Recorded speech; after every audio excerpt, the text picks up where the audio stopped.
जी, जैसे ये आपको फुलवारी की बीमारी है, कितने साल से है ये? ये मैं 7-8 साल की थी, तब मेरे फुलवारी हुई थी। तो मम्मी मैंने देखी नहीं, डैडी थे, डैडी भी कुछ दिन बाद डैडी भी ख़त्म हो गए थे।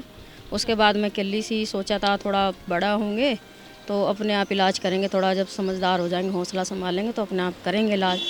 तब तक अपने आप कोशिश की है, तब तक मेरा पूरी बॉडी पे फुलवारी हो। फिर भी मैंने इससे कोई प्रॉब्लम नहीं है, कोई दिक्कत नहीं है और ना ही ये कोई छुआ-छात वाली बीमारी है। बहुत से लोग ऐतराज़ बहुत करते हैं कि नहीं हमारे बच्चों को भी हो जाएगी, ये है, वो है, नहीं आप तो ऐसे हो, वैसे हो।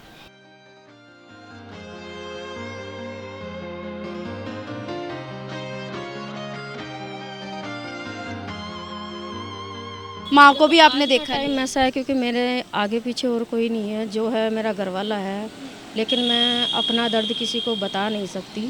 फिर भी माँ माँ होती है, लेकिन जिसके माँ नहीं है ना, उसको पता होता है कि माँ बाप का दर्द क्या होता है। कि किसी औलाद का कोई दिक्कत हो जाए, कोई परेशानी हो जाए, तो आप क्या औलाद को कचरे में डाल दोगे या आप बाहर फेंक दोगे उसको? नहीं फेंकोगे। अगर अंधा भी होगा, अपाहिज भी होगा, तो भी आप बाहर नहीं फेंकोगे। लेकिन मेरे तो फिर भी फुलवारी है।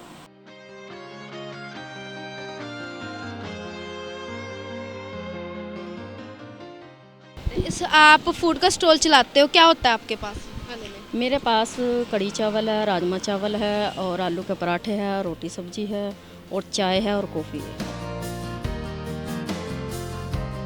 खाना एकदम फ्रेश होता है और इसमें कोई मिलावट वाली कोई कुछ नहीं है। लेकिन उसके बाद लोग बाग काम चलता है, अच्छा चलता है, लेकिन आप लोगों की दुआ है, वैसे काम अच्छा है, पर फिर भी एक इंसान है ना, बहुत ऐतराज़ बहुत करते हैं।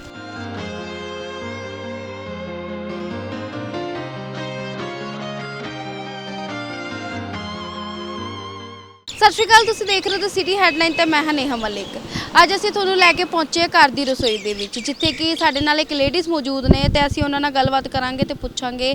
ਦੱਸਦੇ ਆ ਕਿ ਉਹਨਾਂ ਨੂੰ ਇੱਕ ਚਮੜੀ ਦਾ ਇੱਕ ਇਦਾਂ ਦਾ ਰੋਗ ਆ ਜਿਨ੍ਹਾਂ ਵੱਲੋਂ ਲੋਕਾਂ ਵੱਲੋਂ ਜਿੰਨਾ ਗਲਤ ਤਰੀਕੇ ਨਾਲ ਟਰੀਟ ਕੀਤਾ ਜਾਂਦਾ ਹੈ ਤੇ ਗਲਤ ਹੀ ਸਮਝਿਆ ਜਾਂਦਾ ਹੈ। ਇਹਨਾਂ ਨੂੰ ਕਿਹਾ ਜਾਂਦਾ ਕਿ ਇਹ ਛੂਆ-ਛਾਤ ਦੀ ਬਿਮਾਰੀ, ਜਿਸ ਕਰਕੇ ਇਹਨਾਂ ਦੇ ਕਾਰੋਬਾਰ ਦੇ ਵਿੱਚ ਵੀ ਜਿਹੜਾ ਆ ਬਹੁਤ ਭਾਰੀ ਮਾਤਰਾ ਦੇ ਵਿੱਚ ਨੁਕਸਾਨ ਹੁੰਦਾ ਹੈ ਤੇ ਅਸੀਂ ਗੱਲਬਾਤ ਕਰ ਲੈਂਦੇ। ਸਤਿ ਸ਼੍ਰੀ ਅਕਾਲ।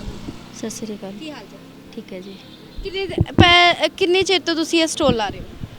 ये मैंने अभी होली बाद स्टार्टिंग की है। पहले मैं चाय का ही काम करती थी साथ में हस्बैंड के साथ, जी। तो काम चला नहीं था और उसके बाद लॉकडाउन तो लग ही गया था। लॉकडाउन के बाद किया काम साथ में, लेकिन काम चला नहीं। उसके बाद मैंने अपना काम शुरू किया, जी। तो फिर मैं सोचा हमका कोई घर की रसोई जैसा काम, मतलब घर जैसा खाना बनाए, कोई ऐसा सिस्टम करे ताकि घर का किराया भी दिया जाए और साथ में दवाई गोली भी चलती रहे, क्योंकि मेरी तबीयत ठीक नहीं है, बच्चे हैं नहीं। और उसके बाद मेरा ट्रीटमेंट चल रहा है और मेरा बताया बच्चेदानी में ना रसोली है, तो उस कर उन्होंने बोला कि ट्रीटमेंट चलेगा, तो इस कर पैसों की दिक्कत आ रही है। हफ्ते में 1000-1200 रुपये की दवाई चाहिए होती है, तो मैं कहाँ से लेके आऊँगी। तो बस मन में यही किया कि मैं ना थोड़ा, जब मैं बाहर काम करती हूँ तो फिर क्यों ना अपना ही काम करूँ, ताकि अपने काम करने में ना बहुत अच्छा लगता है। और सोचा कि मैं अपना काम करूँगी, तो एक दिमाग में यही आइडिया आया कोई ऐसा करे, ताकि बाहर तो लोग बाग खाते बहुत खाना है, लेकिन ये है कि बाहर का मसाले वगैरह बहुत ज़्यादा होते हैं, बहुत से नहीं खाते हैं। लेकिन मैंने सोचा कि अपना एक रेडी का नाम रखूँ, घर की रसोई, लेकिन खाना एकदम फ्रेश होता है और इसमें कोई मिलावट वाली कोई कुछ नहीं है। लेकिन उसके बाद लोग बाग काम चलता है, अच्छा चलता है, लेकिन आप लोगों की दुआ है, वैसे काम अच्छा है, पर फिर भी एक इंसान है ना, बहुत ऐतराज़ बहुत करते हैं। जी, जैसे ये आपको फुलवारी की बीमारी है, कितने साल से है ये? ये मैं 7-8 साल की थी, तब मेरे फुलवारी हुई थी। तो मम्मी मैंने देखी नहीं, डैडी थे, डैडी भी कुछ दिन बाद डैडी भी ख़त्म हो गए थे। उसके बाद मैं अकेली सी सोचा था थोड़ा बड़ा होंगे तो अपने आप इलाज करेंगे, थोड़ा जब समझदार हो जाएंगे, हौसला संभालेंगे तो अपने आप करेंगे इलाज। तब तक अपने आप कोशिश की है, तब तक मेरा पूरी बॉडी पे फुलवारी हो चुकी थी। लेकिन हाँ, पूरी बॉडी पे हो चुकी थी, लेकिन फिर भी मैंने इससे कोई प्रॉब्लम नहीं है, कोई दिक्कत नहीं है, और ना ही ये कोई छुआछूत वाली बीमारी है। बहुत से लोग ऐतराज़ बहुत करते हैं कि नहीं हमारे बच्चों को भी हो जाएगी, ये है वो है, नहीं आप तो ऐसे हो वैसे हो। ये कोई बीमारी नहीं है। मेरा घर वाला, मैं तो कुछ भी नहीं, वे तो मेरे से भी ज़्यादा अच्छे हैं, पर फिर भी सबसे ज़्यादा मेरे घर वाले सबसे ज़्यादा मेरी हेल्प करते हैं। और सबसे ज़्यादा सुबह जब हम खाना सारा सामान तैयार करते हैं ना, तो मेरा घर वाला सबसे ज़्यादा हेल्प वही कराते हैं। कभी हम दोनों में आपस में ये नहीं देखते कि वो ज़्यादा काम करे या ये ज़्यादा काम करे। जो दोनों में आपस को जो दिखता है वही हम दोनों मिलजुल के काम करते हैं। हम तीसरे से कोई मतलब नहीं रखते हैं, बस अपने काम से दोनों काम करते हैं। लेकिन उसके बाद हमारे घर वाले का कभी आज तक कोई फुलवारी नहीं, कुछ नहीं है। वे कभी मेरे को मानते नहीं। जैसे जी बिल्कुल, जैसे आपने बोला कि ये छुआछूत की बीमारी मानी जाती है, एक तरीके से लोग वहम भी ज़्यादा करते हैं। कितनी प्रॉब्लम होती है, कितनी दिक्कतों का सामना करना पड़ता है आपको इस फुलवारी के? फुलवारी के कर देखो, ऐसा वैसा कोई भी इंसान हो, चाहे अंधा हो चाहे लंगड़ा हो, कैसा भी हो, जी लेकिन उसको ना गलत ना बोलो। बिल्कुल। वो जैसा भी है ठीक है। कहते हैं सुंदर, तो सुंदर से क्या लेना है, लेकिन उसका ना एक काम का टैलेंट होना चाहिए, सारा कुछ वो होना चाहिए, उससे ही पता लगता है। लेकिन सुंदर से कुछ नहीं है।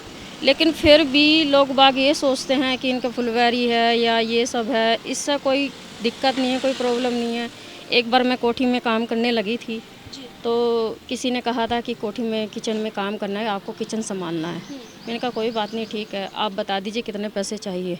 मैं कहा चलो आप बात की करिएगा तो मैं बता देती हूँ।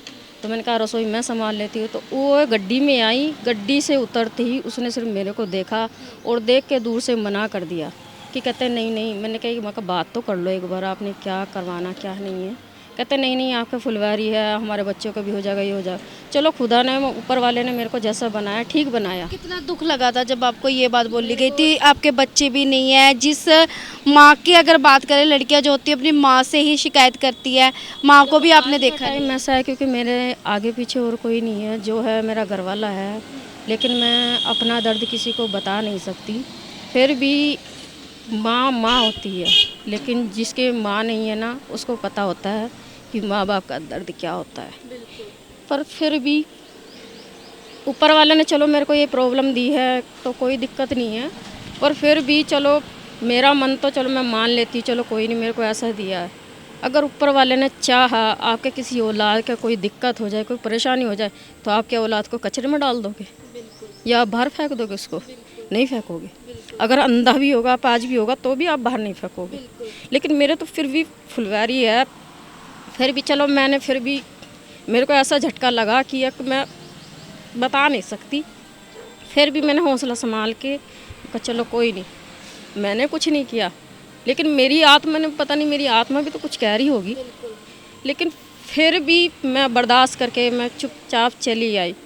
मैं कहा मैं आज से कान पकड़ लेती हूँ, मैं कभी कोठी में कभी काम नहीं करूँगी। वैसे मैं फंक्शन पार्टी का ही काम करती हूँ ज़्यादा, जैसे गेस्ट आ गए, चाय कॉफ़ी वगैरह ये सब मैं बनाती थी।